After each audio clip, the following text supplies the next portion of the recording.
new psychological study from the National Institute of Mental Health. Just this morning, along with his longtime psychiatrist. The circle of depression is growing wider, broader. 15% of women suffer from this disorder. Affecting over 20 million Americans. Changes that have occurred in the brain. Abnormalities in the neurotransmitters. Is that a chemical imbalance? Who's got a problem? They've got a drug. 6 million American kids take prescribed medication. Psychiatric care. But what if the criminal is mentally ill? The punishment, a form of aversion therapy. Seasonal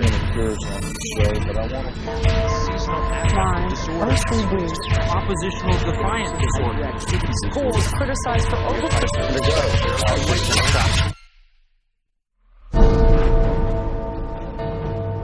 Everywhere you look, there it is. Think psychiatry has nothing to do with you? Think again. The whole field of psychiatry has gotten into every facet of your life. They basically believe that everyone is mentally ill. You smoke too much, it's a disease. You're too unhappy, it's a disease. You're too thin, it's a disease. You're too fat, it's a disease. Where are these coming from? These are coming from the minds of psychiatrists that are dreaming these things up, writing papers and getting published with their names on it, creating these new diseases. First he said that I had ADD. Then he said that I was depressed. Then he said I might be bipolar, but I don't have ADD anymore. And he said, you know, I've been noticing you, and I wonder if you have it too. What they decided is that both my husband and my son had a chemical imbalance that needed to be corrected with a chemical balancer. There is not one shred of credible evidence that any respectable scientist would consider valid, demonstrating that anything that psychiatrists call mental illness are brain diseases or biochemical imbalances. It's all fraud. There's no reliability of diagnosis, and there is no science. It's just pseudoscience. It's pretend science. This is one of the most open secrets in all of America in the psychiatric field, that nothing is being done that's legitimate, and they're billing for it.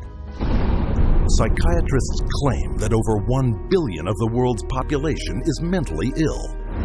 In the past 30 years, they have prescribed psychiatric medications to 543 million people. And right now, they drug 17 million school children with stimulants and antidepressants. When recently asked about the scientific basis of their profession, those psychiatrists willing to be interviewed offered nothing but excuses. Psychiatric illness is not really illness. How do you evaluate if someone is cured or sick? Cure is certainly something we look forward to. We had no earthly idea how to accomplish. We're not good at causes. We don't know what causes mental illness. But that hasn't stopped them from pronouncing themselves mental health experts and treating people against their will. And the results? This psychiatrist, man who's supposed to work to heal people, has done nothing but destroy this man's life, and in destroying his life, destroying the lives of all of his loved ones. Excuse me. They've damaged and ruined my son, and they've trapped him in a system. The way that they treated him and made him feel like he was worthless. Bryant was being kept dumb and high on Ritalin so that they could make $2,500 per month. He gave me Valium, and I got addicted to it. It wiped out my life. My life has been ruined. My joy has been stolen. She was laying there. She took two gasps of air and died right there in front of me. It is really tragic. It's awful. And it's being done for money. That's why it's being done. Oh, it's got to be in the billions. I don't know the exact number, but it's got to be in the billions. It's just unbelievable. This is so big that it boggles the mind. Take the human tragedy you have just seen and multiply it by the millions. In the past 4 decades, nearly twice as many Americans have died in government psychiatric hospitals than in all U.S. wars since 1776. Insurance companies pay out $69 billion every year for psychiatric services, doubling the cost of medical insurance premiums. And while raking in over $2 trillion annually, psychiatrists cannot point to a single cure. Hard to believe? That's exactly what they count on. And as we will show you, it's how they have been getting away with it from the very beginning.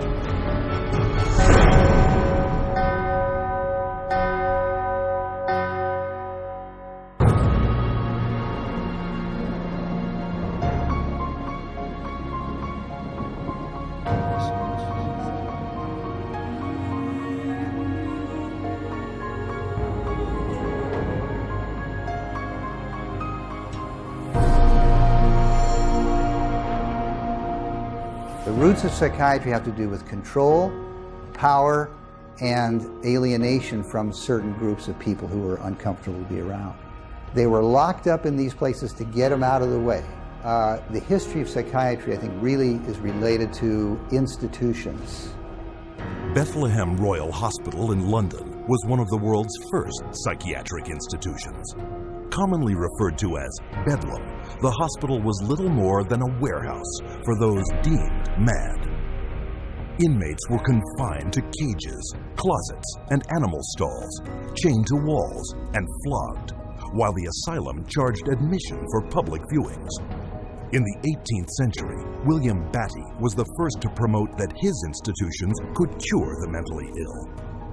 Batty's madhouses made him one of the richest men in England, though his treatments were every bit as inhumane as those practiced in Bedlam, with not a single patient cured.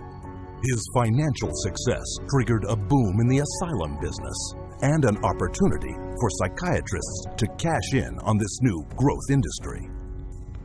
This was an era where, on both sides of the Atlantic, specialized institutions for the mentally ill are beginning to be built in large numbers.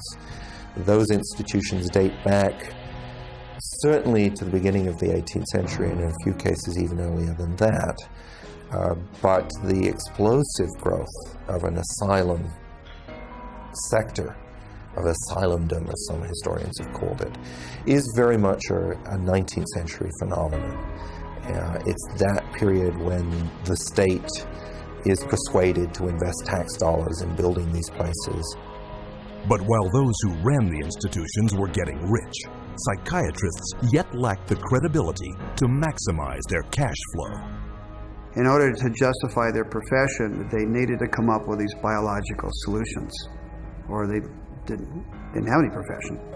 The only way for them to solve that was to attempt to start believing that these people that were suffering from emotional disorders was from a biological basis. Whatever was done to make this person more manageable would be simply called a treatment. And the sad reality is that many of these so-called treatments were, in essence, torture. The near-drowning devices that were developed in this period, for example, must have been appallingly frightening. For example, one device involved putting the patient into a coffin, closing the lid, and dumping it into a bath of water, and then opening it up and trying to revive the patient. There were a range of these things, and the mortality rate was very, very high.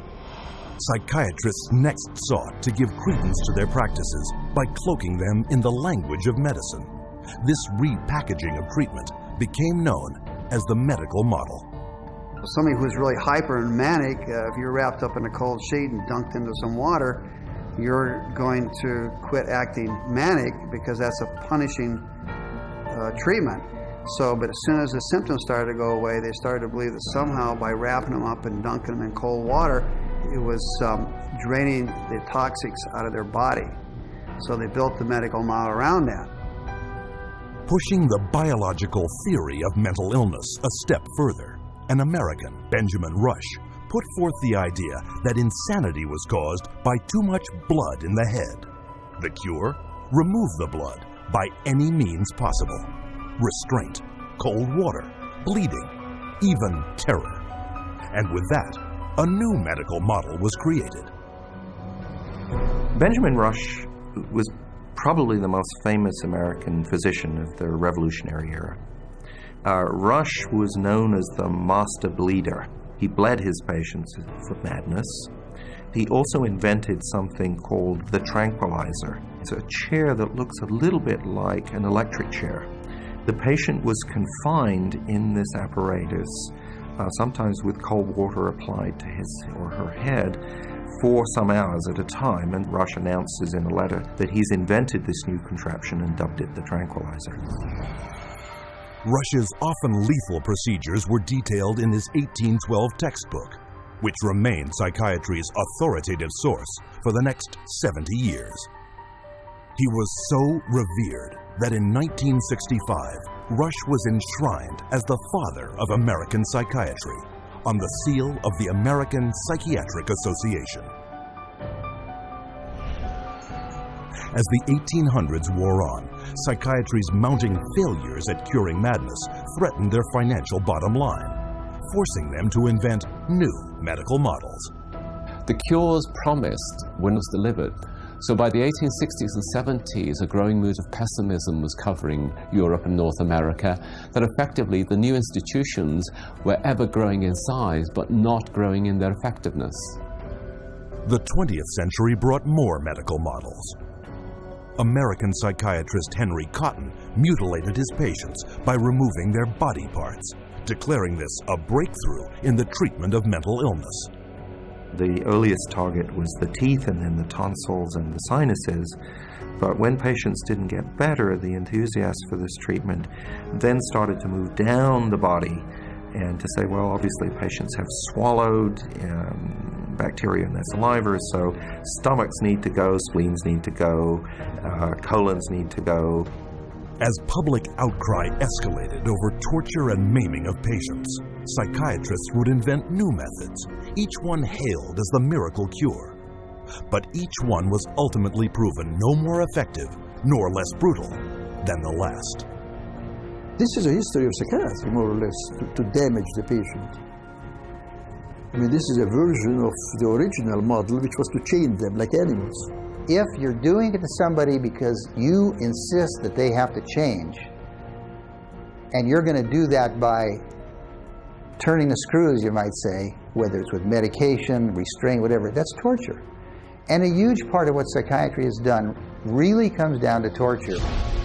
As the 20th century progressed, psychiatry would continue to seek legitimacy by transforming itself into a medical discipline. But they succeeded only in creating more efficient ways of inflicting mental and physical torture and death, a legacy that has carried forward into modern psychiatry, with its most profitable medical model to date, the mass drugging of millions.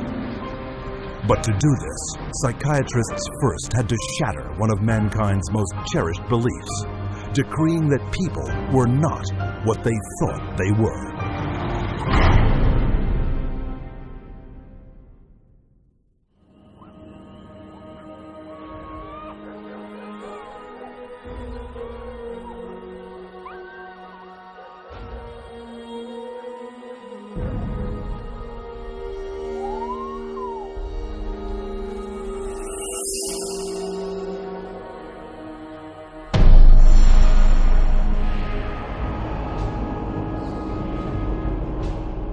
Leipzig University, Germany, 1879. Professor Wilhelm Wundt experiments on the human senses. Wundt declares man's thoughts, personality, and behavior are nothing more than chemical reactions in the brain. Wundt became frustrated with his inability to change behavior because he was dealing with the original, psychology. That's the psyche, that's the soul. He created a new science, which was based on man being an animal without a soul, to be trained. Not to be a thinker, but to be trained. Students from around the world gathered to study Wundt's new definition of man as a soulless organism. The spirit of the age was summed up by German philosopher Friedrich Nietzsche. Gott ist tot. Gott bleibt tot. Wir haben ihn umgebracht. Following Wundt's theory, a Russian, Ivan Pavlov, conducted animal experiments seeking methods to modify behavior. Pavlov studied in Wilhelm Wundt's laboratory in Leipzig, Germany, in the late 1800s. And he experimented with dogs, with electrodes and stimulus response, denying privileges to denying rewards. And he noticed that when you brought out some food in front of animals, dogs in particular, that they would begin to salivate. So he'd ring the bell at the same time that he brought the food out, and then eventually, instead of bringing the food out, he just rang the bell, and of course the dogs got all excited. He called that a conditioned reflex. Pavlov's first human subjects were children. He punched holes in their cheeks to collect and measure their saliva. Pavlovian conditioning became one of the major foundations of a lot of behavioral science research in the 20th century. The idea that behavior could be controlled through repetitive conditioning became known as behaviorism. The behaviorists believed that all children are animals and can be trained as animals. This was the view of behaviorists. As a matter of fact, John Watson, the most famous of the behaviorists, says that you have to treat human beings or look at human beings the way you would look at the ox you slaughter. See, the behavior is not interested in what's up in your head or your soul because they don't believe there is a soul. Watson's successor, Harvard psychologist B.F. Skinner, believed all behavior could be manipulated to suit whatever ends the behavioral psychologist was seeking. Skinner developed what's called operant conditioning, where he was able to demonstrate you can change animal behavior by certain schedules of reinforcement, by giving them rewards at certain times, and then you can teach pigeons to play ping pong, for example, and you can teach rats to run mazes, and you can teach human beings to seek certain economic or societal rewards. Skinner could actually shape new behavior patterns, and this actually was the sort of thing he quite soon became very famous for. Perhaps his most notorious experiment was the Skinner box. He was designing the Skinner box, which is something like a big playpen, but everything in it's controlled. The temperature's controlled, the light's controlled, and so on. And the idea is then you present children with certain stimuli that you want them to learn to react to.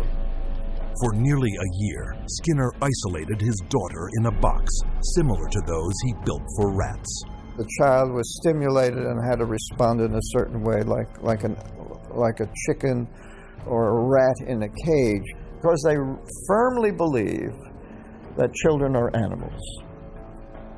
If you believe, though, that a child is a human being, you can't train him like a rat. Today, about $40 million a year in taxpayer money is paid out by the United States National Institute of Mental Health for behavioral psychology research. A total of $19 billion since 1948. With these funds, psychiatrists apply the same conditioning techniques developed by Pavlov, Watson, and Skinner. Case in point, a juvenile detention center where children are hooked up to 270-volt batteries and shocked in a procedure called aversion therapy. Antoine was having a number of problems because he was up at a center that was shocking him every time he did anything. There was a button on a little, almost like a TV remote, that would be used and pushed. They will get an additional shock for trying to remove the electrode. So they're expected to sit there and let this electricity pass through their skin without trying to remove it. If they yell in anticipation of the shock, they will shock the student an additional time per yell. The cost to send a student to Judge Rottenberg from New York is about $214,000 per student. These students are tortured. They're given this electric shock therapy for no other reason but to inflict pain. Other techniques include administering electric shock to treat sexual deviance, sending powerful magnetic impulses through the skull to interrupt brain activity, and shooting high voltage through surgically implanted electrodes, all to stifle problem behavior, and costing up to $100,000 per patient. And while this science without a soul led to behavior modification techniques that continue to generate billions in research and treatment, it also laid the groundwork for another psychiatric movement that would cause the deaths of millions.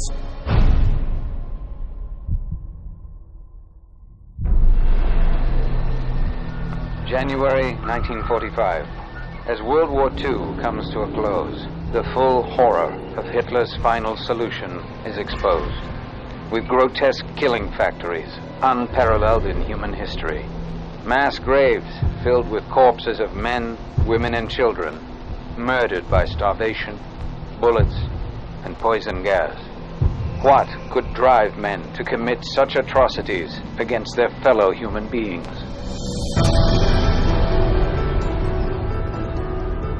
The answer is the pseudoscience called eugenics, created and promoted by psychiatrists decades before the Nazis came to power. The eugenics movement got started in 1883 with Francis Galton, and he felt that human beings should take evolution in their own hands, and that the most talented individuals, the most healthy individuals, the most attractive individuals should have more offspring. There was great concern that people that they considered had poor genes were reproducing faster than the people they considered had good genes. They felt that a medical solution might be the proper one. This is what led to the sterilization movement. It resulted in sterilization of mentally ill people, sterilization of retarded people, sterilization of people we don't like politically and sociologically. So the problem is not with genetics. The problem is a pretend phony genetics used to justify inhumane social policies. Though never proven as anything but theory, by the early part of the 20th century, eugenics had spread to almost 30 countries, from England to Brazil, Mexico, Sweden, Russia, and most notably, the United States, where forced sterilization was widely practiced. Eugenics movement in Germany was somewhat different than the eugenics movement in the United States in that there were many more physicians and psychiatrists. Alfred Ploetz was one of the pioneers in the German eugenics movement and how to control the population of those whom he considered inferior. In 1905, along with his brother-in-law, Ernst Ruden, he established the first organization for racial hygiene. Alle Nationen haben sich mit einer außergewöhnlich großen Menge an minderwertigen, schwachen, kranken und Verkrüppelten abzugeben. Durch kluge Gesetze über Sterilisation würden wir auch in der Lage sein, den vernünftigsten Weg der Zeugung herbeizuführen. Hitler was particularly impressed by American eugenicist Madison Grant. Grant's book, The Passing of the Great Race, was proclaimed by Hitler as his personal Bible. In his book Mein Kampf, Hitler further hailed eugenics as the science that would rebuild the German nation. Körperlich oder geistig gesund ist, dem ist es nicht erlaubt, seine Krankheit an seine Kinder weiterzugeben. Das Recht auf persönliche Freiheit wird durch seine Pflicht, die Rasse zu beschützen, eingeschränkt. The German eugenicists welcomed the Nazi advent to power because the Nazi program could fund the very programs that they had in mind. The Nazis gave them political support, financial support, and conversely, the psychiatrists gave the Nazis a medical justification for their genocidal policies. Something like 40% of German psychiatrists had joined the SS by 1933. They weren't forced into the SS, they just joined it naturally, because the beliefs were very, very similar. Ruden and his work led directly to the decision to move from sterilization to murder. Their plan was simple. First, convince the public that feeble-minded undesirables wanted to escape the burden of their existence, but could not say it, and that killing them was an act of mercy. Then extend the definition of inferior to include Jehovah's Witnesses, Jews, gypsies, homosexuals, all unworthy of life. Psychiatrists produced propaganda movies known as the Nazi killing films, shown in all 5,300 theaters throughout Germany. Geisteskrankheit ist als ein Erbübel eine der größten Gefahren für die Volksgesundheit. Irrtum ist, dass sich solche Kranken glücklich fühlen und am Leben hängen. Sie haben überhaupt kein Daseinsbewusstsein. Wer von ihr befallen wird, dem ist die schwerste Last des Schicksals auferlegt. Ein Dasein ohne Leben. It first started with passive violence, which is starvation, It then intensified to lethal injections, and finally it developed into systematic gassing and cremation. Their headquarters were established in Berlin under the infamous codename T4. T4 program was named after Tiergarten 4, which essentially resulted over a period of time in the murder of about 70,000 people who were deemed mentally retarded, emotionally distraught, or physically handicapped by the Germans. They were called life unworthy of living. The killing, piloted in psychiatric institutions across Germany, then moved into the concentration camps, with top German psychiatrists as the executioners. Paul Nietzsche, the T4 director, declared, Das Aussortieren in den Konzentrationslagern lief etwa genauso ab wie in den Nervenheilanstalten. Und mit selbigen Erfassungsbögen. 6 million Jews died in concentration camps and as a result of Nazi extermination policies. Rudin congratulated Hitler for making his, that is Rudin's, 30-year dream come true. After the Nazi surrender, an international court of justice was held to put psychiatry on trial for its war crimes. But American psychiatrists, fearing a permanent blow to the future of psychiatry, stepped in by shifting the blame onto a handful of German psychiatrists. There were some doctors who were prosecuted, but very few. Ernst Rudin returned to Switzerland at the end of the war. He did not serve any prison time. One of the strangest things of all about the legacy of Nazi science is that some of the nastiest psychiatric eugenicists at the end of the war went back to work either in Germany or sometimes in the United States. What began with a psychiatric plan to eliminate undesirable humanity had now spread throughout the civilized world and was responsible for the murder of 11 million people. Never brought to justice, psychiatrists, as you will see, continued to advance eugenics around the world. And today, we see the results. In racism, human misery, and unending social conflict.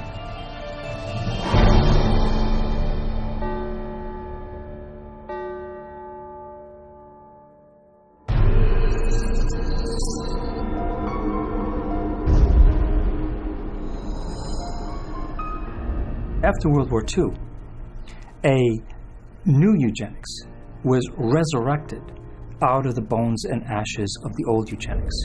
The eugenics movement has been at the forefront to establish a new scientific racism that justifies oppression and exploitation and racism. In fact, racism is inseparable from the roots of psychiatry.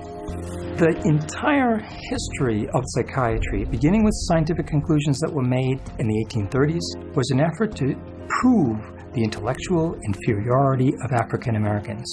Benjamin Rush is the father of modern psychiatry. And he is the one that gave us the term nigritude. He said that all blacks have inherited this disease. And this particular disease, it caused them to be inferior. In addition to that, it was the reason why it was very important that blacks remain segregated and separate from whites so that whites did not inherit this disease. Asserting that negritude was a form of leprosy, Rush justified segregation as a medical necessity, and that became an argument to continue slavery. The fact that you have brutalized a whole group of people had nothing to do with that. It had everything to do with some genetic link, and that basically you were just a diseased person. So when a slave master wanted to get rid of a recalcitrant slave, they could just say, oh, well, they're suffering from this disease. Drapetomania, that is the name of the mental disorder that was contrived by Samuel Cartwright, who said that blacks have a mental disorder if they had a desire to run away from slavery. Running away became such a common problem that psychiatrists attempted to give that a disease. He says, but that's a cure for that. And the question was, well, what's the cure for that? Frequent whippings, frequent whippings. You'd be surprised how that disease clears up when the lash is put in place of their excuses. After slavery was abolished, psychiatric racism not only persisted, it intensified. the American Journal of Psychiatry officially proclaimed that Negroes, as descendants of savages and cannibals, were ill-prepared for higher civilization, while their pseudo-science eugenics stepped up its racist activities. There is a clear and long and intimate connection between the eugenics movement and the Ku Klux Klan. Harry Laughlin, who was the Carnegie Institution's director of the Eugenics Record Office, had a close relationship to the Ku Klux Klan through the publication of a book called White America, which was written by a major Klan leader. So Laughlin wrote a glowing review of the book in the Eugenics News.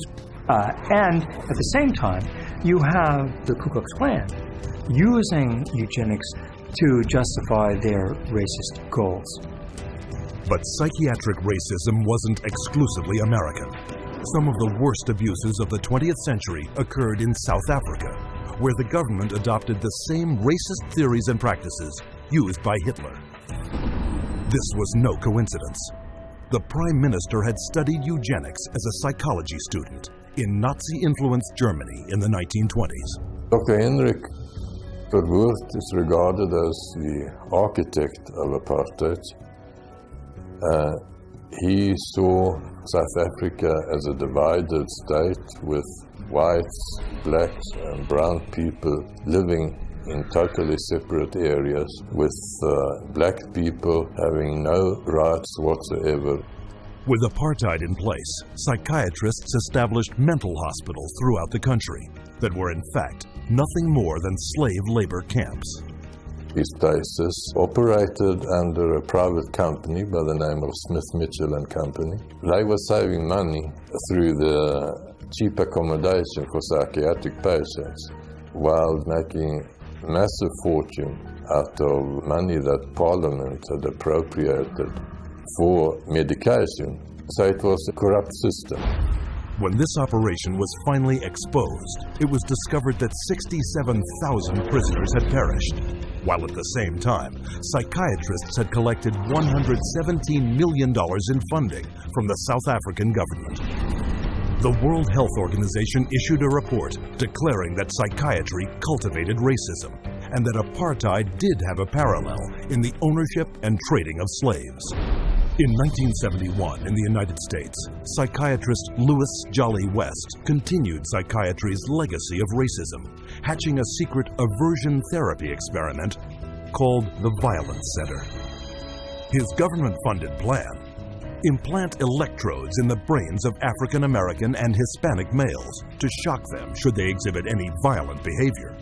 And if that didn't work, chemically castrate them with drugs. When West's racist proposal met with public outrage, the plan was quickly shelved. Though psychiatry's unrelenting racist theories were blunted, they were not stopped.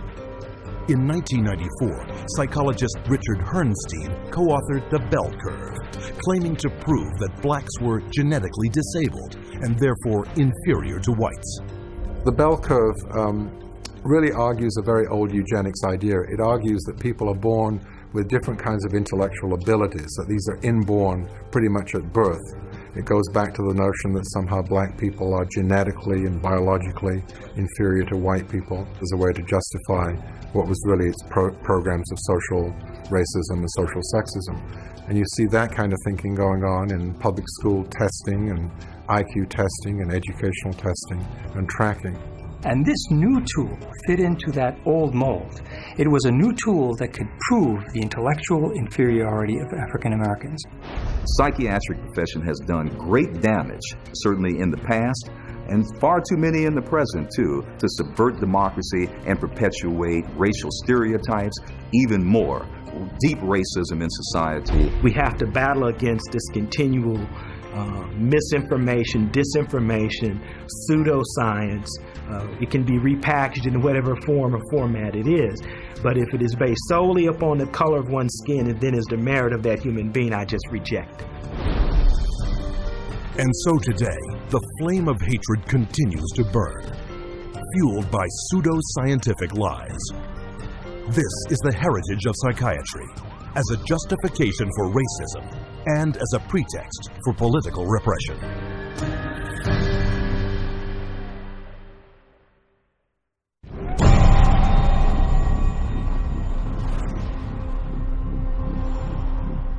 быть верными коммунистическим идеалам, убежденно, с революционной настойчивостью претворять в жизнь ленинский завет, учиться коммунизму, трудиться самоотверженно, по-коммунистически, всей жизнью своей, утверждать на земле дело Ленина, дело партии. Клянемся!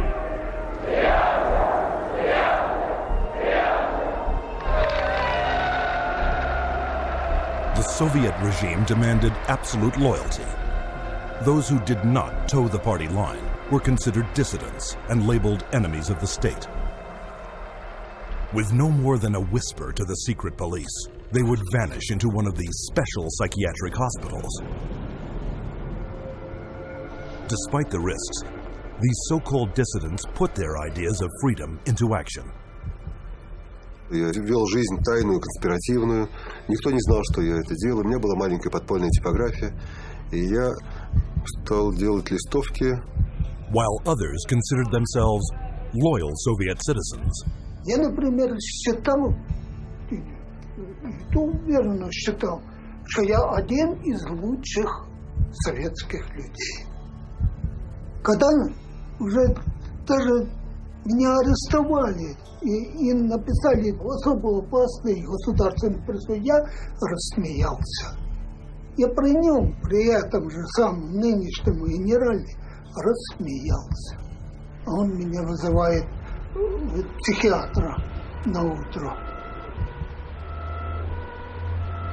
According to Soviet psychiatrists, they all suffered from inflexibility of convictions, a symptom of a new disorder, sluggish schizophrenia.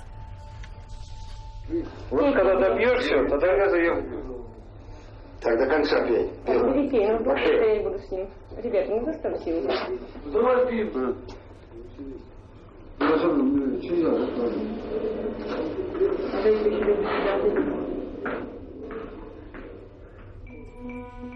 Like their counterparts in other countries, the Soviet psychiatrists prescribed powerful drugs to cure their patients. Они никогда их с удовольствием не принимали. И находят пути их не принимать.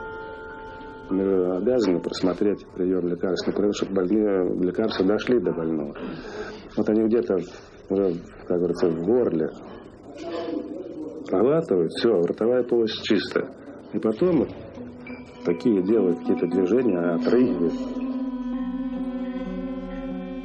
Врач на обходе говорит: как себя чувствуете, Петр Петрович? Я говорю: послушайте, вот, там, когда 5 кубиков галоперидола, то надо, например, слюна до полу, там перекошенность вся, значит, одни мышцы растягиваются, другие сокращаются, совершенно ужасные позы, лицо все ужасное, на душе страшно просто. Я человека, вот самое главное, описать это состояние невозможно. Санитары совершенно безнаказанно могли избивать. По любому поводу. Или вообще без повода. Вот, например, санитар открывает дверь, и вдруг, если тут ты оказался, например, в проеме двери. И вот этого достаточно было, чтобы, скажем, получить удар. Если больной, скажем, оказывал сопротивление при избиении, то его могли привязать, и привязывали, и избивали, и продолжали избивать уже привязанного. Проходит, допустим, год-два, там выписывают убийц, выписывают насильников. Михаил, ты бы лучше убил бы кого-нибудь, мне бы легче было тебя отсюда вытолкнуть. Это было, вот, растало такое чувство безысходности. From 1967 to 1987, the Soviet government arrested over 2 million people who, for political reasons, were diagnosed as mentally sick and were forced to undergo psychiatric treatment. Even today, psychiatry remains the coercive tool of choice for governments throughout the world. What we've learned is that in Gitmo or Guantanamo Bay, that we had teams of healthcare professionals called the biscuit teams, behavioral scientists, psychologists, working with the military to advise them on how far you could push a prisoner. There are abuses that have been documented around the world. We have healthcare professionals who have committed potentially acts of treason within their medical ethics. And there's nobody supervising that. There's nobody making them stand accountable for their medical ethics. But psychiatrists have never reserved physical and mental torture exclusively for political prisoners. Throughout history, they have repackaged it and sold it to the public as therapy.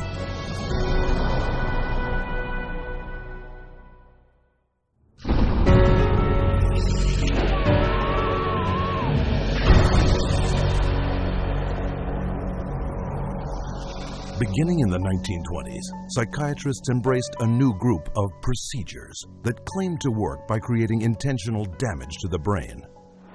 Manfred Sokal had this notion that he could kill just the bad brain cells, that somehow we have good brain cells, we have bad brain cells. So if you give people enough insulin, you kill those bad brain cells, and if the person survived this epilepsy, they would be better off for it. Despite convulsions that caused severe spinal cord injuries in 40% of the patients, Sokal pointed to their childlike state and declared his treatment a success. Hospitals built insulin wards, and coma therapy became big business. Not to be outdone, Ladislaus von Meduna of Hungary believed he could drive out mental illness by inducing brain-damaging seizures with a drug called metrazole. He noticed his epileptics had no mental health problems, and his mental health patients, his psychiatric patients, seemed to have no epilepsy, and so he thought doing one would obviate the other. The theory was that epilepsy and schizophrenia couldn't coexist in the same brain, and that if epilepsy was induced, that a seizure was caused, it would, quote, drive out the schizophrenia. There's no scientific basis for this whatsoever. Metrazole was fast and lucrative.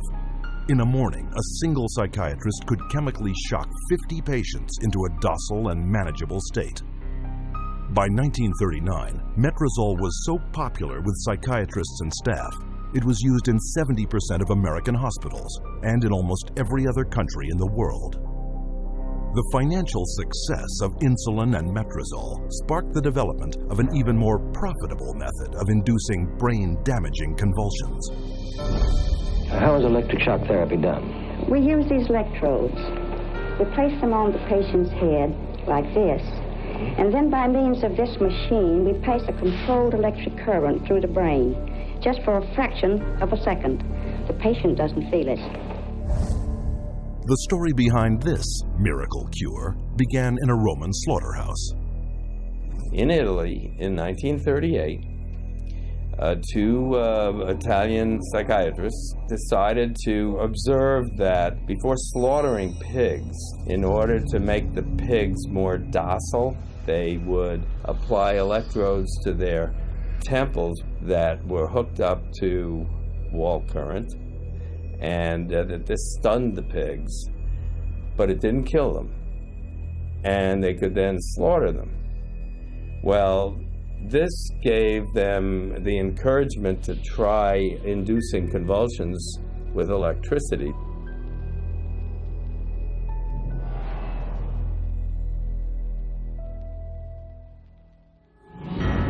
We would see teeth falling out, broken spines, bones knocked out of joint, broken bones, and people even getting internal organ damage from being restrained while they were having these uncontrolled writhing seizures, convulsions. Many patients have been returned to their homes and jobs who might still be here if it were not for this helpful form of treatment.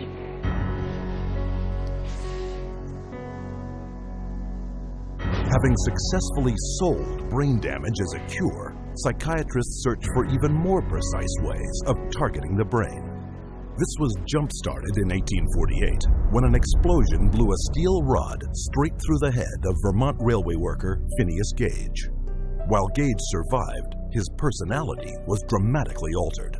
70 years later, Portuguese neurologist Egas Moniz would try to obtain a similar result by drilling into a patient's skull and squirting pure alcohol directly into the brain, killing the tissue of the frontal lobes. Moniz called this new procedure a lobotomy. Dr. Walter J. Freeman would become lobotomy's most infamous practitioner. He discovered he could do it faster without having to drill through the skull. There was no anesthesia. And he would just lift up the eye and stick nothing more than an ice pick right into the brain, right under the orbital bone, and then just rake the thing back and forth until he was satisfied that he had caused enough disruption of brain tissue, and then pull it out. Freeman traveled the country in his lobotomobile, hacking apart his patients' brains on stage, or sometimes right there in the vehicle. And he would pull up and offer lobotomies to people, get referrals from the local doctors, or sometimes people didn't even go through doctors. They'd go right to the lobotomobile, and he would just do the brain-damaging procedure right there. By the time his surgical privileges were revoked after his last patient died on the operating table, Freeman had performed or supervised over 3,500 lobotomies, more than 25% of which, by his own admission, left his patients in a vegetative state. They lobotomized 1 million people in the 40s and the 50s and beginning of the 60s until they came to the conclusion that this was a destructive treatment. But though the stories of miraculous cures were soon exposed as brain-damaging frauds, psychiatrists kept one step ahead, inventing new forms of psychosurgery, passed off as medical advances. I completely shuddered from head to toe. And that's what I heard in my head when he drilled something in my brain. Northwest actually was sent to home. Sorry, I had to do that. Yeah, why did you have to do that? I went, oh, funny, and Did you? my head all shook inside. Oh dear. Oh, my head shook inside. Yes, all right. Everything shook, the eyes, everything, the teeth. Oh, that's wrong. That was grievous bodily harm done to my brain. And nobody has the right anyway to play God with somebody's brain. The whole operation took about 8.5 hours, and they kept me awake for every second of it, and I remember every second of it. And I still remember it to this day because I have this operation every day of my life. Whether I like it or not, I have it. Psychiatrists still tout the benefits of lobotomy, a treatment that earns them $31 million annually. But in the wake of lobotomy's tarnished reputation, psychiatrists were quick to push electroshock back into the spotlight. Renaming it electroconvulsive therapy, they now give patients anesthetics to squash their screams and paralyzing agents to avoid watching the writhing of agony. The main misconception that people have about ECT is that it's new and improved. The new and improved refers strictly to these cosmetic improvements because, in fact, they make it easier on the witnesses. The person isn't shaking all over the table. They're paralyzed now. It isn't new. It isn't improved. It is worse. Every 10 years or so, there tends to be, first of all, a denial that it causes any harm. Secondly, an acknowledgement that it might have caused harm, but here's a whole new approach, and now this one is blameless, without any research to back it up. The ECT machine can produce anywhere from 50 to 400 volts. It's the kind of energy that we use for industrial machinery that might be in a steel mill or a printing press, some large piece of machinery. It's an extraordinary amount of energy, and it causes a great deal of damage. And while stories of prisoners physically mistreated with electroshock are well publicized, the amount of electricity doled out by psychiatrists for ECT is up to 33 times greater, and that damage is most often targeted at the most vulnerable. 2/3 of those who receive electroshock are women, given such diagnoses as premenstrual syndrome, menopausal disorder, or postpartum depression. Half of electroshock patients are elderly. Once they become eligible for government health care at age 65, 360% more American seniors receive ECT than at age 64. And what does this all add up to? 40,000 dead, and countless others so brain damaged they have no hope of ever recovering a normal life. For a total of $12 worth of electricity, psychiatrists in the United States alone rake in $5 billion. But the next miracle cure psychiatrists added to their arsenal made them more money than ever before. for it was faster, cheaper, and could turn every man, woman, and child into a patient for life.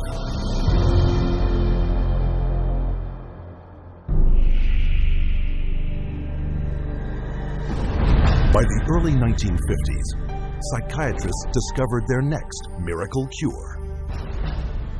A chemical originally designed to kill parasites in pigs, their new discovery hindered brain function in much the same way as shoving an ice pick into the eye socket. It was an old treatment in a new disguise.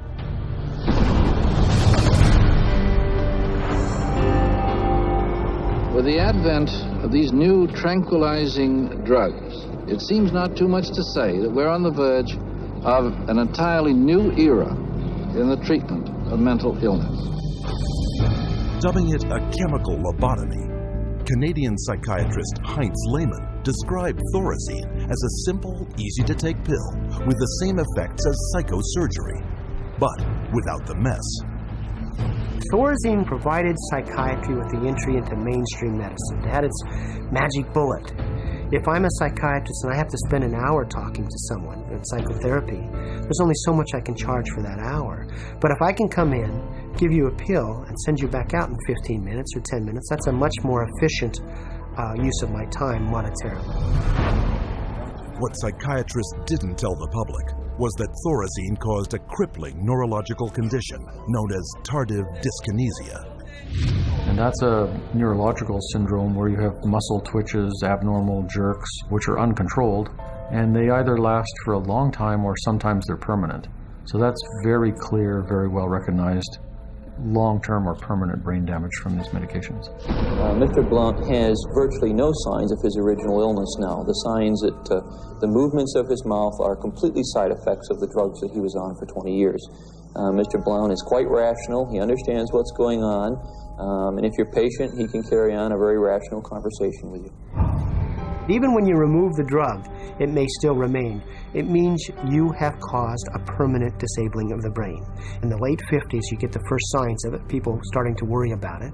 But it's not until the late 70s that psychiatrists start warning their patients about it, 20 years. Thorazine's manufacturer, SmithKline French, had good reason to keep a lid on the bad news. In the first year alone, SKF saw a 3,000% return on their original investment. With the public and the press kept in the dark about the severe and disabling side effects, prominent doctors and psychiatrists met in Puerto Rico to lay the groundwork for the expansion of psychiatric drugs far into the future. Psychiatrist Dr. Nathan Klein wrote this in the conference's final report. The present breadth of drug use may be almost trivial when we compare it to the possible number of chemical substances that will be available for the control of selective aspects of man's life in the year 2000. Dr. Klein spearheaded a movement flooding new psychiatric wonder drugs onto the global marketplace, backed by a massive publicity machine, spending hundreds of millions of dollars. Psychiatry was now an industry of drug pushers. By 1970, the American Psychiatric Association was so dependent on drug company money that 30% of its annual budget came from pharmaceutical advertisements in its official journals. So we had money flowing to trade organizations, we had money flowing to the doctors, and to their journals. Well, we all know that that is going to influence how they think. The majority of National Institute of Mental Health and National Institute of Health scientists are getting more money from drug companies on the side than their tax-based salary. With so much money to be made, all psychiatrists needed was a scientific theory to justify it. Their solution? An official report declaring that all mental problems derive from a so-called chemical imbalance in the brain, requiring drugs to correct. This chemical imbalance is one of the greatest fallacies ever foisted upon patients and the public. There is no chemical test to show an imbalance related to any psychiatric disease, whether it's depression, anxiety, what have you. The chemical imbalance is for the benefit of the psychiatrist. It has to be there so that psychiatrists can treat it. But fraudulent chemical imbalance theories could not hide the mounting evidence of common and terrifying side effects, such as akathisia. Akathisia is like an extreme inner nervous agitation. People describe it as wanting to crawl out of their own skins. And this happens with great frequency, and it is absolutely, totally well understood to be associated with suicide and violence and homicide. After years of these reported side effects and cases upon cases of violence, self-mutilation, and death, in 1991, health experts, legislators, and the public finally forced the FDA to order an investigation. I know with absolute certainty that if Charles had any idea of the side effects of Prozac, he would never have taken it. I had two sons, David Lee, age 8, Billy 16, wife 20 years, all gone. I'll tell you why. After being on Prozac for 21 days, my wife shot and killed both of these two boys right here. She turned the gun to herself and shot herself twice. I took the 9mm automatic, sat down on the bed, and put the gun to my head. And I blew a 4-inch hole out the back of my arm instead of my head. Thank God I was a lousy shot. Had someone looked further into Prozac, steps could have been taken to avoid it. What was supposed to be an unbiased hearing was a panel of psychiatrists, the vast majority with personal financial ties to pharmaceutical companies. They basically couldn't find an expert, a doctor, a psychiatrist, at a leading medical school who basically in some way or another didn't have a consulting agreement, hadn't taken money from the pharmaceutical companies. I do not find from the evidence today that there is credible evidence to support a conclusion that antidepressant drugs cause the emergence and or the intensification of suicidality and or other violent behaviors. 500 deaths, 33 murder cases, and over 20,000 adverse side effects. Would you like to tell me why this drug is still on the market? Is there an alliance, an unholy alliance between the psychiatric community, the pharmaceutical industry, and the FDA? And the answer is yes. This unholy alliance became all too apparent in 1997, when pharmaceutical companies persuaded the FDA to allow them to advertise directly to the public, with psychiatrists providing medical endorsement. And in just 3 years, sales of psychiatric drugs skyrocketed, almost 2.5 times. When the numbers of violence and suicide victims shot through the roof, public outrage finally forced the FDA to issue warning labels on antidepressants. But by then, 13 years had passed. Billions of dollars had been made, and psychiatrists were marketing their next wonder drugs. Over 8% of the world's population has now taken psychiatric drugs, backed up by fake science and endorsed by regulators who are bought and paid for. Their harmful medications gross nearly $27 billion a year. And while psychiatrists were finding a way to diagnose and drug every person on the planet, on another front, they were continuing their assault on our most personal freedoms.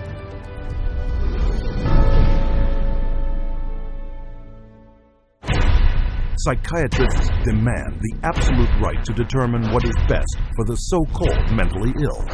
After all, the mentally ill are crazy and unable to evaluate their own treatment.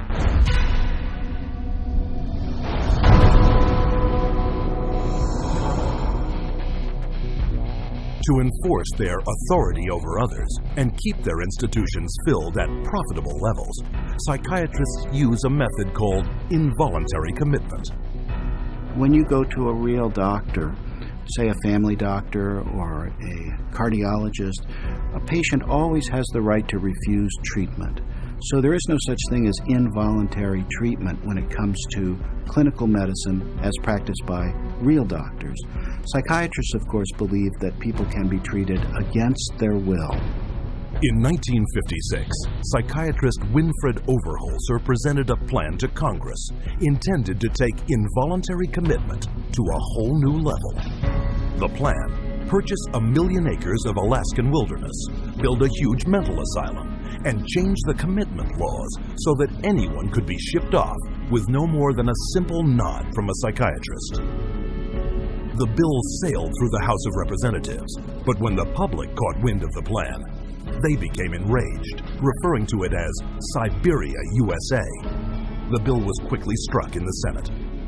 But while the death of the Siberia bill put a stop to their large-scale plans, involuntary commitment still remained the most effective and profitable method for filling psychiatric institutions.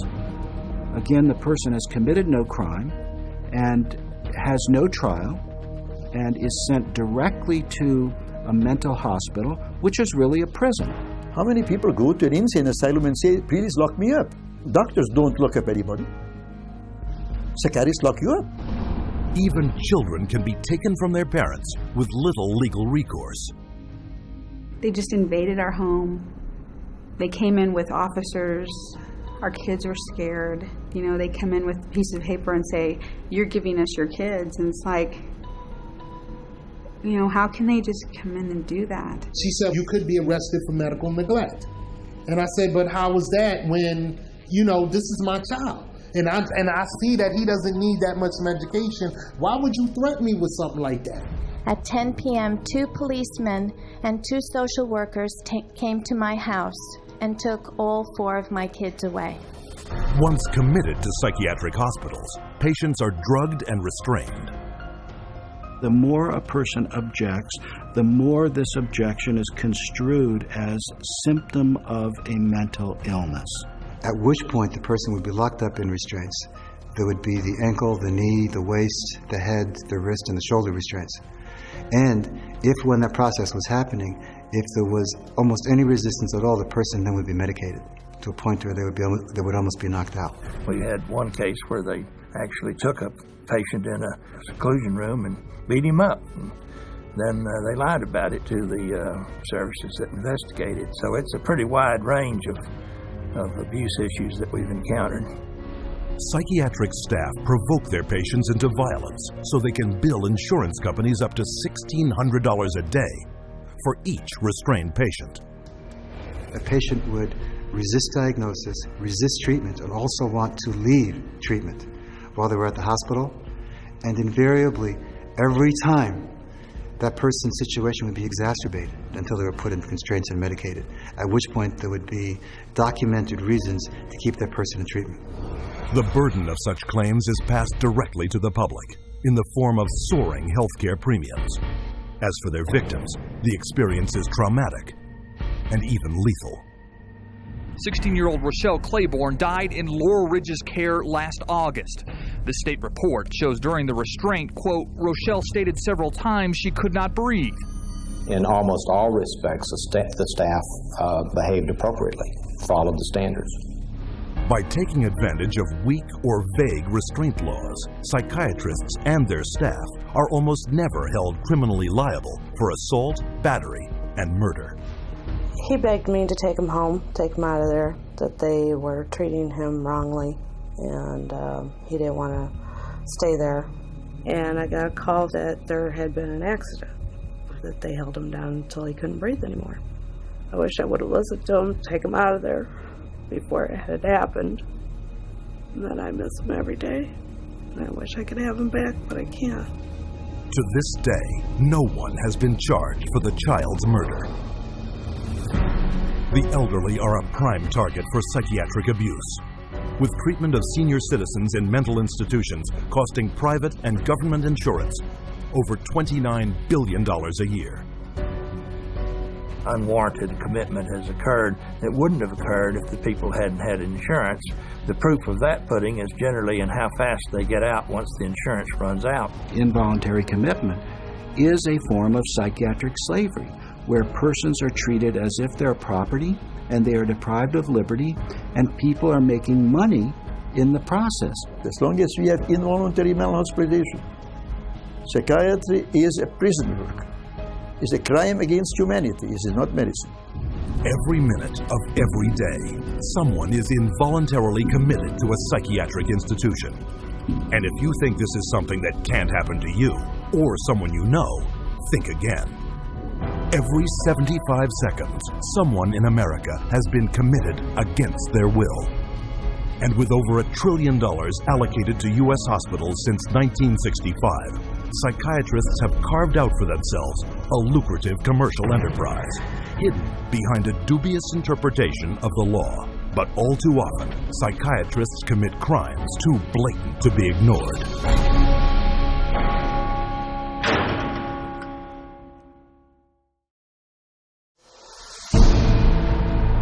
The FBI has raided the headquarters of one of the nation's largest operators of psychiatric hospitals.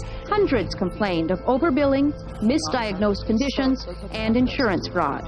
Investigators say they found more than 5,000 similar cases in all 50 states. Psychiatrists clearly are getting rich. Psychiatrists traded drugs for sex, filed false insurance claims, and exploited patients sexually. We have uncovered some of the most elaborate, aggressive, creative, deceptive, immoral, and illegal schemes being used to fill empty hospital beds with insured and paying patients.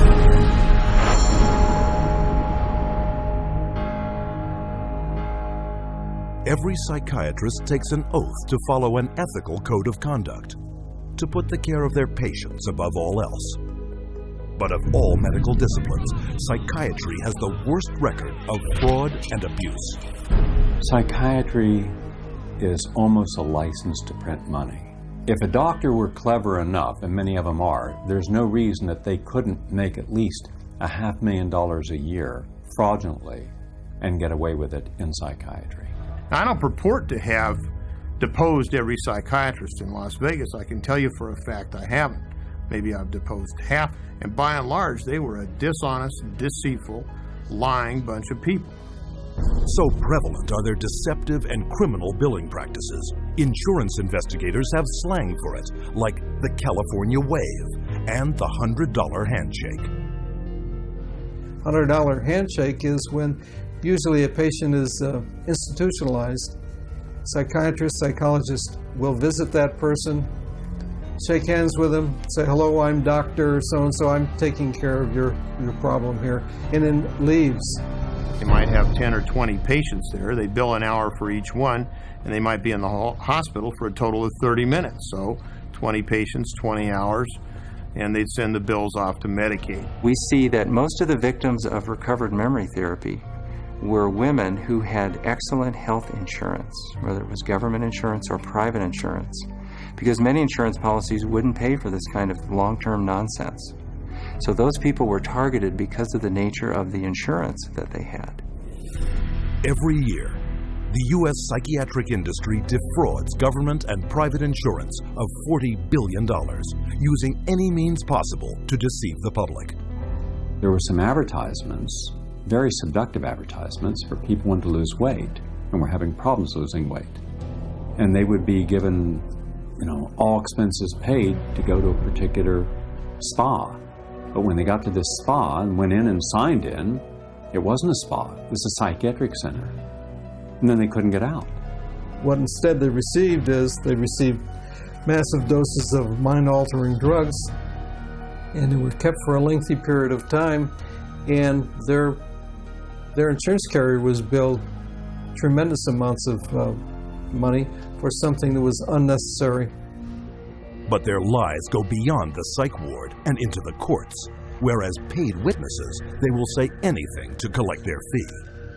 A psychiatric expert who will have one opinion in one scenario and a completely opposite opinion in another scenario based on which law firm or governmental agency is paying for his time. These psychiatrists, on one hand, will tell the public that suicide can be prevented, but will go into court and tell a jury that suicide cannot be prevented.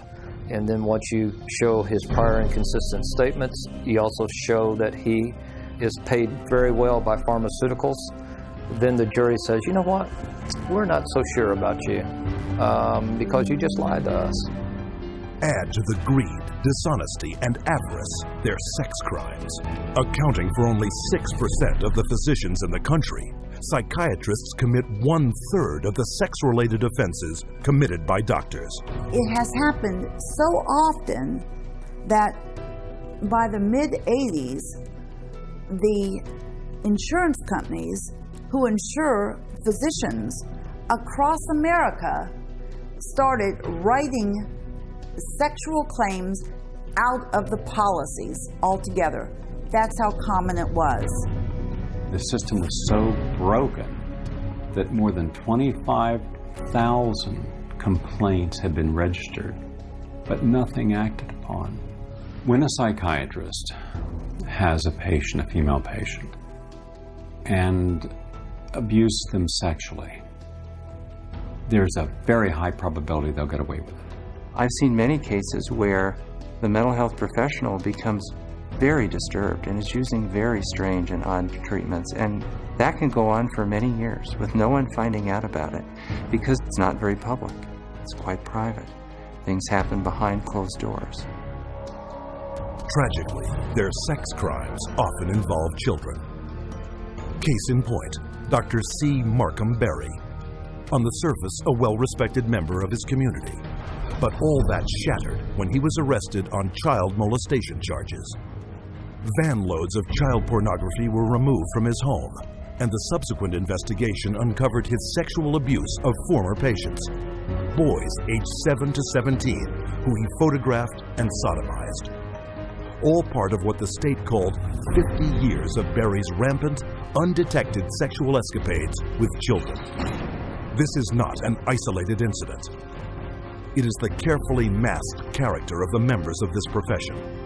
In every city, every state, every country, you'll find psychiatrists committing rape, sexual abuse, murder, and fraud. And as you will see, psychiatry's entire credibility depends on the biggest fraud of all.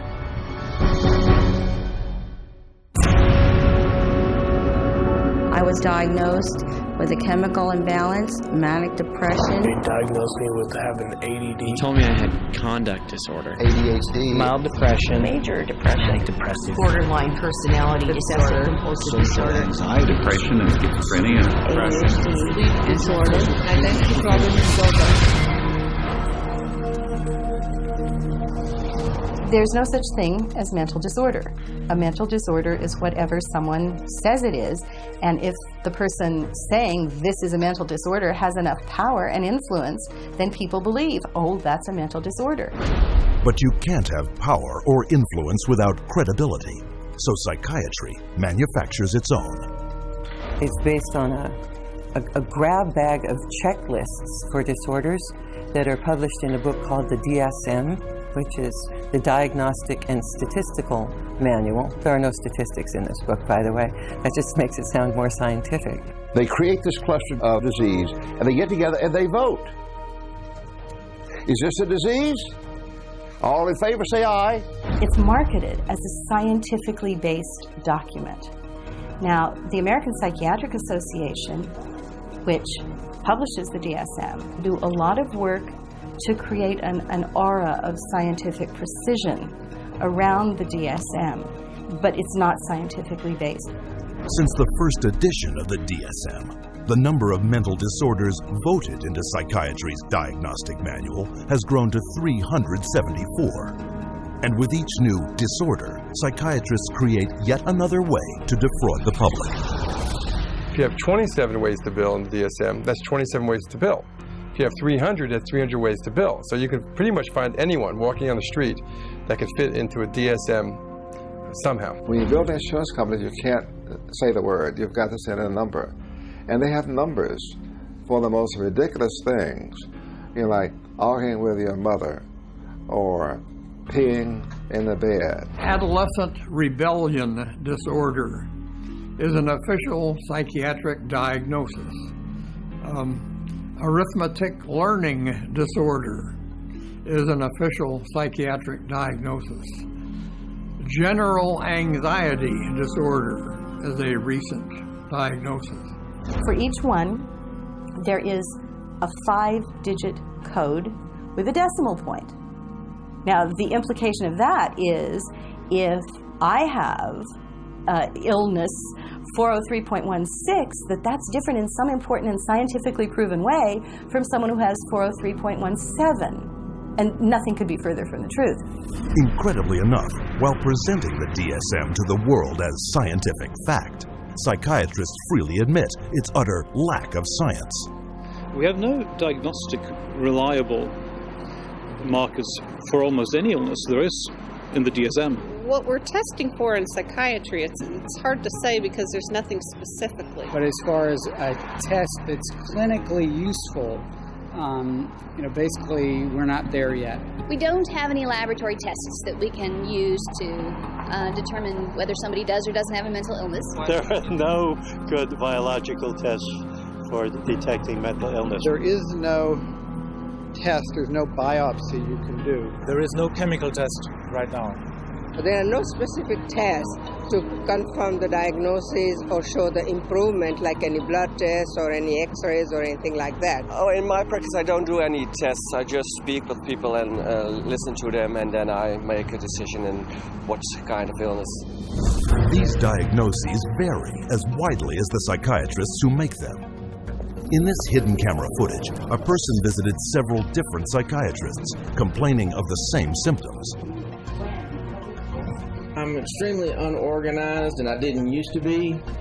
It's caused problems in the family. It's caused problems getting, I'm self-employed. You've got ADD, ADHD, getting depressed, and your depression is bipolar depressed. If you have a brain chemistry disorder, it's probably genetic. You have a lot of the symptoms of depression. So it seems like it is a mixed picture. What that means is like we got some depressive symptoms and some, high symptoms. If you're bipolar, I'll need to give you a mood stabilizer. Mm-hmm. We don't know how to fix. Considered low-grade bipolar. You are more of the ADD than ADHD. And as far as medications for depression, because I would recommend that you start a medication, which are Prozac, Zoloft, Paxil, Celexa. Usually Propylene XR is pretty good. They'll give you some Lexapro in the morning and some Trazodone at night. Lamictal is a better medication for that. It works on your depression also. But the treatment for any bipolar cycling is the same. The lithium, Remeron is another one. Trazodone, Segretol, Depakote, Wellbutrin, Lexapro, Lamictal, Equitroid, Depakote, lithium, Ambien. You may need an antidepressant also with your Lamictal. We don't know if I give you a medication if it is going to work or not. To a certain degree, it's trial and error. You never know if it's the right drug. How many people have I cured? Well, there are no real cures right now in psychiatry. I have cured none of my patients. We're always challenged by our lack of knowledge. In fact, we don't know what the causes of mental illness are. Most mental illnesses, we do not know the cause. Of course, it would be nice to know exact reasons of disorders, but maybe in the future. I'm the Director of Research at the American Psychiatric Association. We don't know the etiology of really any of the mental disorders at the present time.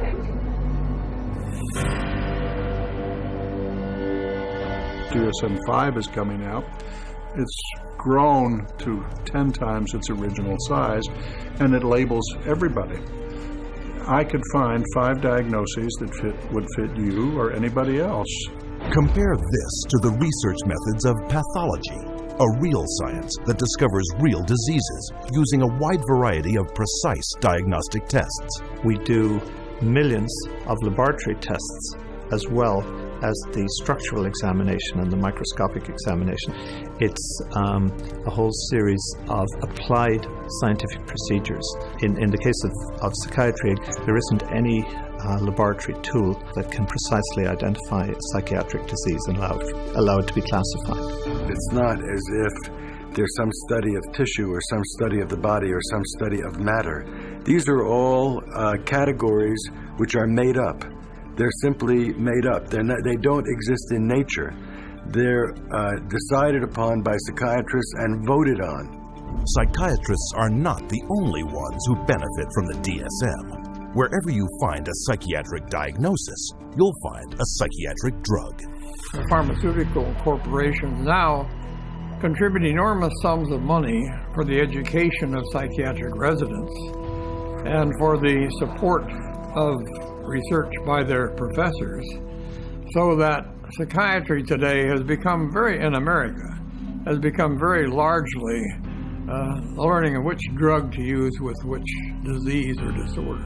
We need to make sure that we understand the very close interactions among the American Psychiatric Association with its DSM, the pharmaceutical companies who love the fact that every time there's a new edition of the DSM, there are dozens more categories in there. And so more conditions for the drug companies to say, oh, we've got a pill for that. In 2006, a study revealed that 56% of all psychiatrists deciding what disorders to list in the next DSM had financial ties to at least one drug company. Today, we see the consequences. A barrage of drugs, each one targeted at an invented disorder that is backed by an arbitrary diagnosis found in the DSM. The fact that it is couched in the language of science without necessarily having any of the scientific data or underpinnings to justify it is as threatening as anything we've seen today. And psychiatry's latest and most expensive ploy to fool the public by imitating legitimate medicine? Brain scans. We can scan all the brains we want to. The fact that we see changes in different people's brains, changes in functioning, doesn't mean that we've discovered anything that has its origin in the brain. It just means that we're seeing changes, but it doesn't mean that there's something wrong with the brain. Psychiatrists and psychologists use the DSM to label 450 million people worldwide as mentally ill. A total equal to the populations of France, Italy, Germany, Canada, Australia, the United Kingdom, and Russia combined. While sales of the psychiatric drugs they push have topped $27 billion annually, funding from world governments for these patients gross psychiatry $440 billion a year. And much of this money comes from the diagnosis and drugging of our most trusting and vulnerable.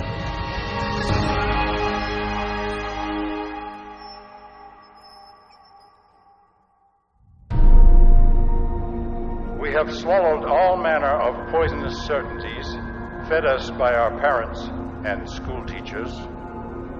If the race is to be freed from its crippling burden of good and evil, it must be psychiatrists who take the original responsibility.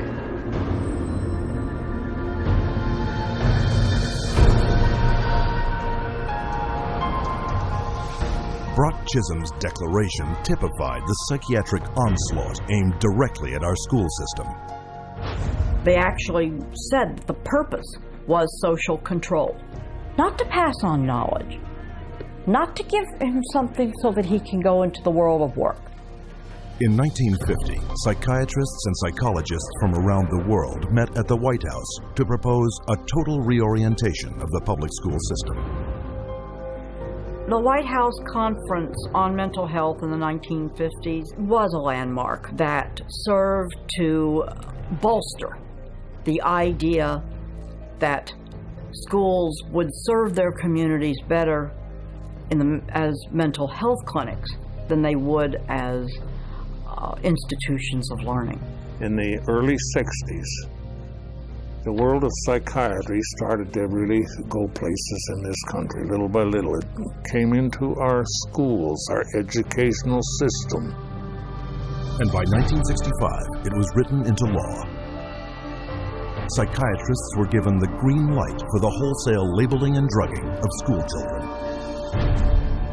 A child is labeled ADD or ADHD the minute he can't sit still for a 10-15 minute period of time, or he talks constantly or ignores the teacher completely. That will get him and earn him an ADD or ADHD label. The labeling of attention deficit hyperactivity disorder, ADHD, went into full swing in 1987. Within 1 year, 500,000 American children would be diagnosed as ADHD. By 1994, that number had soared to 4.4 million. In response to widespread public alarm at this apparent epidemic of mental disease, the U.S. government-funded National Institutes of Health assembled a panel of prominent doctors and psychiatrists to explain to parents and educators exactly what ADHD was. I would like any member of the panel to describe a typical ADHD in terms of symptomatology. Mark, would you like to? Since you see them in your practice. I think the panel has been frank, and the difficulties here are immense in terms of these. It is hard. It's very hard to know how to answer this question. They cannot, even when.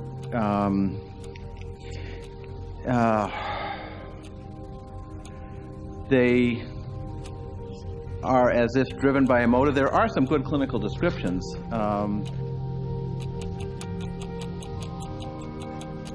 And I think,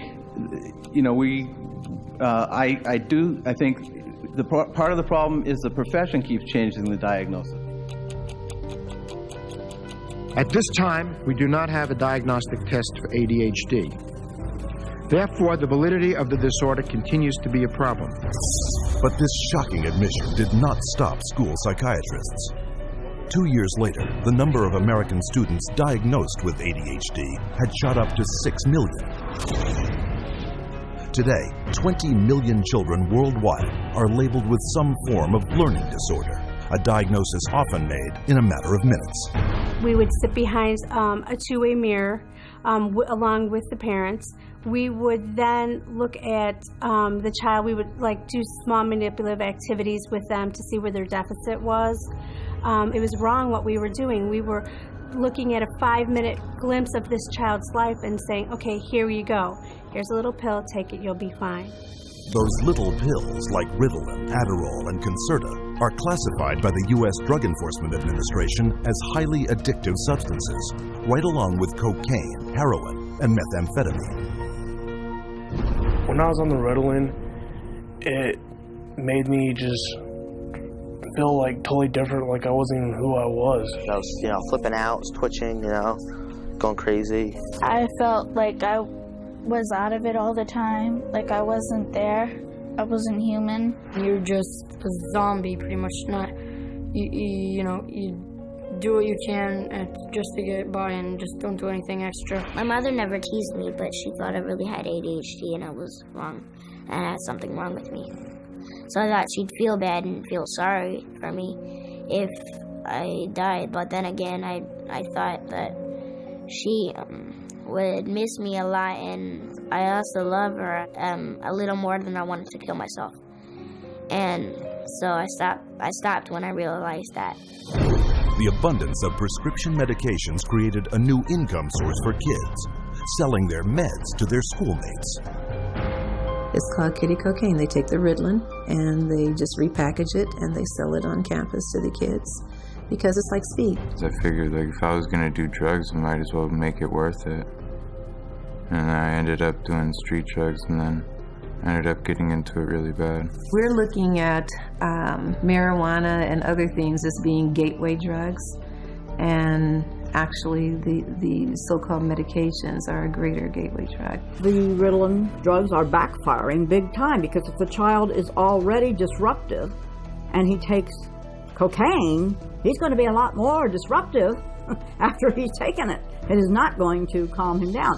Boom! She got on the drugs and her personality changed, her behaviors changed, they became erratic and dark and violent, and it was just a nightmare. He kept having adverse reactions, becoming very, very angry. He could not control his behavior, he couldn't control his temper. He was on 5 different psych meds, Prozac and lithium, and he was 7 years old.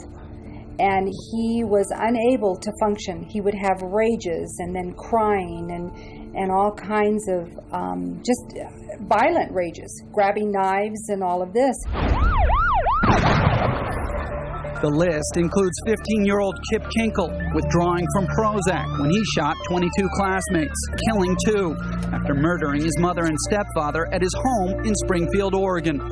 18-year-old Jason Hoffman on Effexor and Celexa when he opened fire at his California high school, wounding 5. 15-year-old Sean Cooper on a mix of antidepressants when he shot students in Idaho. And 17-year-old Eric Harris on Luvox when he and partner Dylan Klebold killed 12 classmates and a teacher in the bloodiest school massacre yet, Columbine. And all of this overshadows the very reason children came to school in the first place, to get an education. Since 1970, the United States has fallen from 9th to 28th place in worldwide academic standing. While during that same period, the number of American school children labeled with learning disorders has skyrocketed, and the sales of ADHD drugs have multiplied 32 times. Children don't ask for psychiatric drugs. Children don't ask to be diagnosed. They don't want to be called crazy. So you have to ask the classic Roman question, legal question, cui bono, who benefits? The people who make the diagnosis.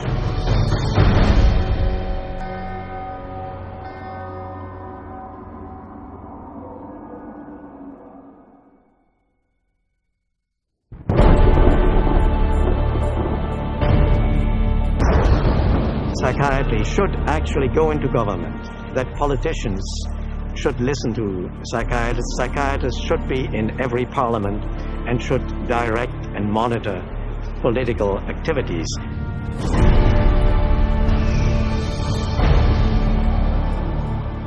Psychiatry, in little more than a century, has infiltrated society on a global scale, and not by accident.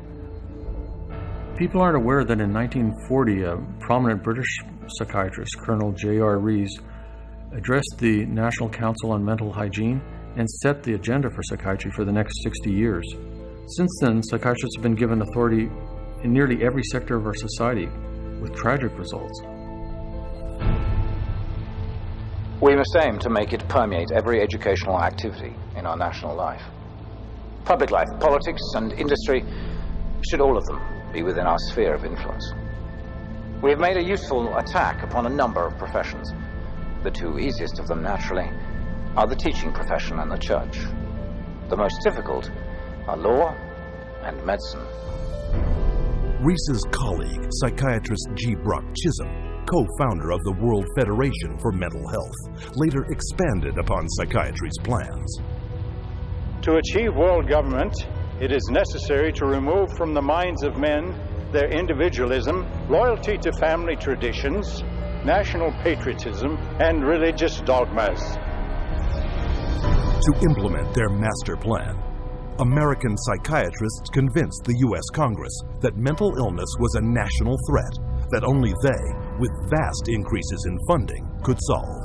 And thus began massive U.S. government expenditures for psychiatric research, which have climbed from $1 million a year in 1946 to $1.4 billion today, an increase of more than 139,000%.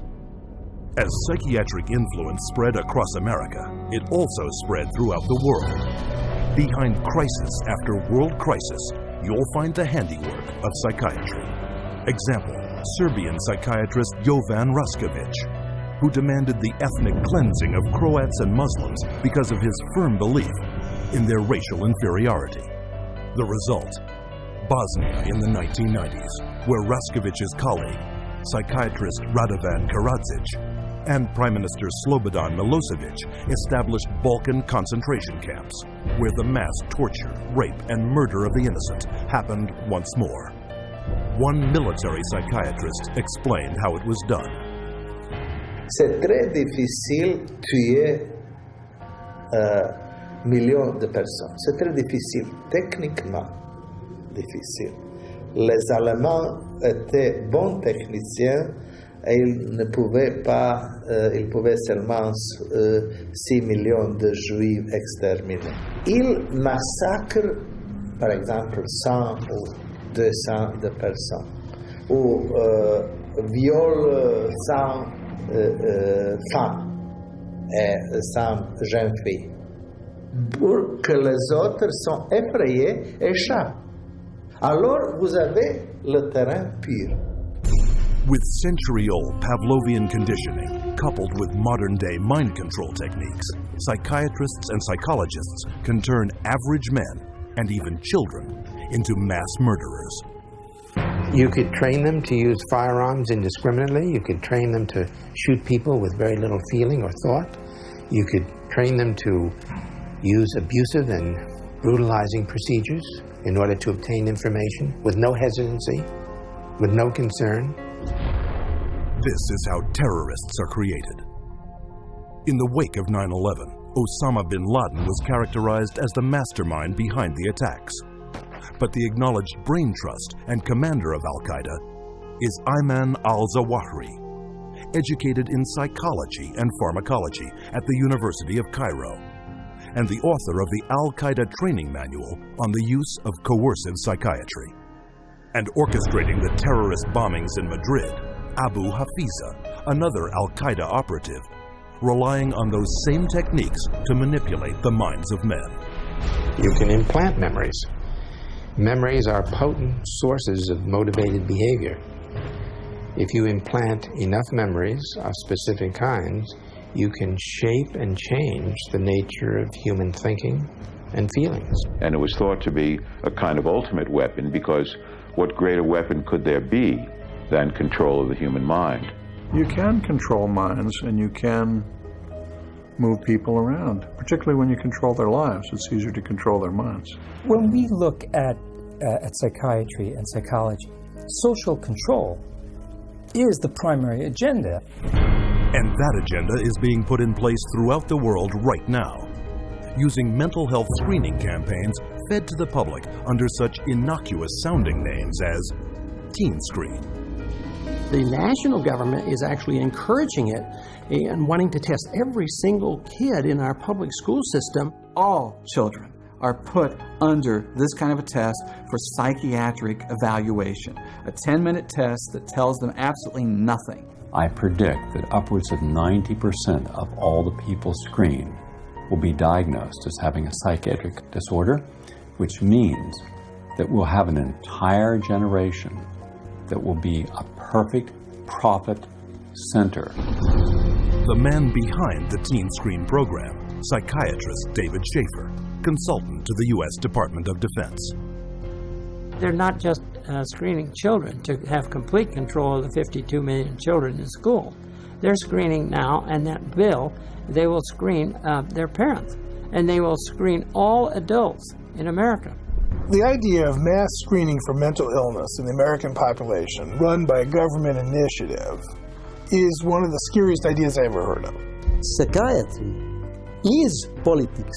Has always been politics. It is politics pure and simple, because psychiatry was always the application of force against people who don't want to be forced. It's a sad thing, and parents better wake up. Society better wake up, because we're in serious trouble if they don't.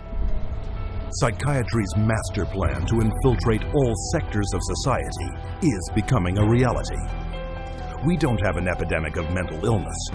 We have an epidemic of psychiatry. Something can and must be done about it.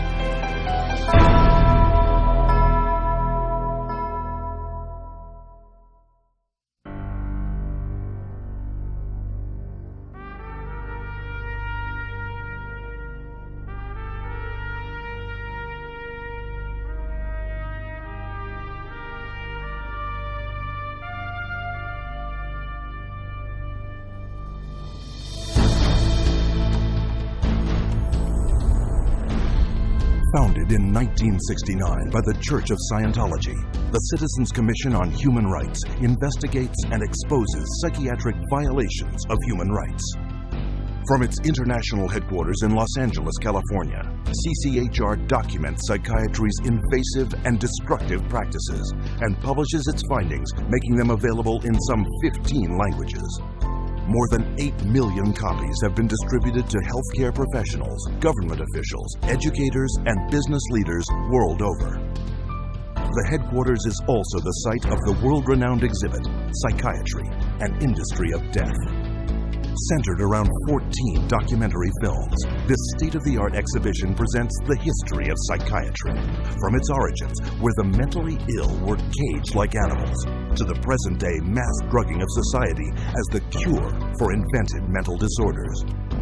Traveling versions of the exhibit visit hundreds of cities across 5 continents, opening the way for hundreds of thousands to discover for themselves the dark truth behind psychiatry. What is today a global human rights movement began more than 30 years ago with a fight for the freedom of one individual, Victor Giori, forcibly committed to a Pennsylvania psychiatric hospital. He was interviewed by a psychiatrist who said, "I can't understand a word this man is saying. He's incoherent. Obviously, a paranoid schizophrenic. Commit him," which they did.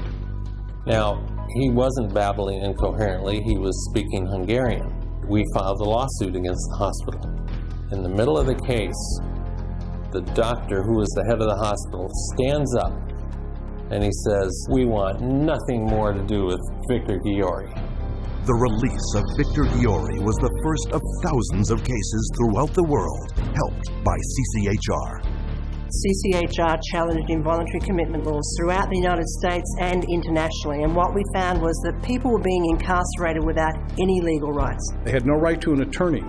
They could be drugged, shocked, lobotomized without their consent. Example, Australia, 1977, where CCHR exposed a psychiatric practice called deep sleep treatment. Patients were being knocked unconscious with a cocktail of barbiturates and other psychiatric drugs, and they were being subjected to electroshock treatment daily, sometimes twice daily, without their knowledge. Deep sleep treatment had led to 48 deaths.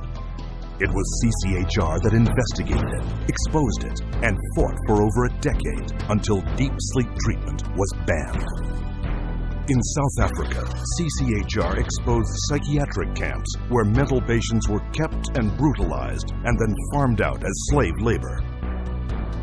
In Italy, CCHR worked with legislators and the media, conducting raids on psychiatric hospitals, the conditions of which were barbaric, and CCHR got them shut down. In Japan, CCHR exposed the financial crimes of psychiatrists and hospitals that were defrauding the government and taxpayers. The guilty were tried, and the hospitals put out of business. And in the United States, CCHR uncovered a billion-dollar fraud in the nation's largest chain of private mental health facilities.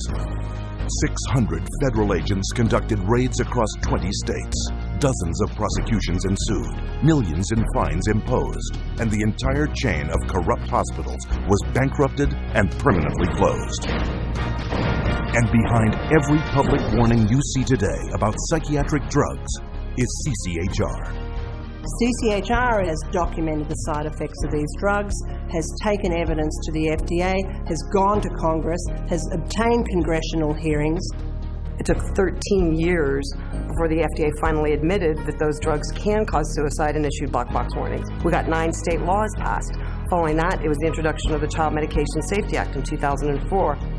In the last 3 years alone, there have been more than 50 international drug regulatory agency warnings exposing the dangers of psychiatric drugs. History has told us every workable method that could be used to help people who are seriously disturbed, who do need some sort of treatment, has been suppressed and smashed by the vested interests of psychiatry and the pharmaceutical industry. The public's largely been getting their information from the industry that benefits on putting them on psychiatric drugs. It's an advertising campaign. It's not science, it's marketing. CCHR is causing things to change by being champions for a growing number of well-intentioned people who are risking their professional careers to speak up against the abuses of psychiatry. Having that support from a group like this has made a tremendous difference in what I feel personally that I've been able to accomplish. So I think of CCHR as fellow soldiers. I'm unaware of any other organization that does the kind of work that CCHR does, particularly on the scope and the level that they do. CCHR has been very effective at moving the ball down the field, one at a time, one state at a time, one legislator at a time. CCHR has had the resources to be able to teach and have legislators become more aware of what the problem with the psychotropic drugs are. CCHR has researched the issue. When you need the facts, you go to CCHR. Today, CCHR has over 300 chapters in dozens of countries around the world. Wherever and whenever psychiatrists abuse human rights, CCHR takes its message to the streets. From the United States to Japan, and from Canada to the United Kingdom, prominent members of CCHR lead marches to secure the protection and freedom from psychiatric abuse for everyone. It's essential that CCHR does their job and gets the support to do their job, because the extent to which they do, the whole vehicle that's out of control about psychiatry gets to be contained and gets to be eliminated. It scares me to think if this doesn't happen. I've seen up close what it's like, and it scares the daylights out of me. You have 100,000 people electroshocked every year. You have 17 million children worldwide taking mind-altering drugs. You have people being involuntarily committed every 75 seconds, and it's all under the guise of mental health. The only way that you're going to get humane treatment into the mental health system is to take psychiatry and the vested interests out of the picture. And only then will you see people truly obtaining mental health. You have two choices. Either you pretend you knew nothing about it, or you do something about it. With knowledge comes responsibility. That's why we're here. That's why people are joining forces with CCHR. Thousands from every faith and walk of life have already joined. CCHR investigates and exposes psychiatric violations of human rights, and will continue to do so until psychiatry's abusive and coercive practices cease and human rights and dignity are returned to all. Your help is needed. Join us in the fight.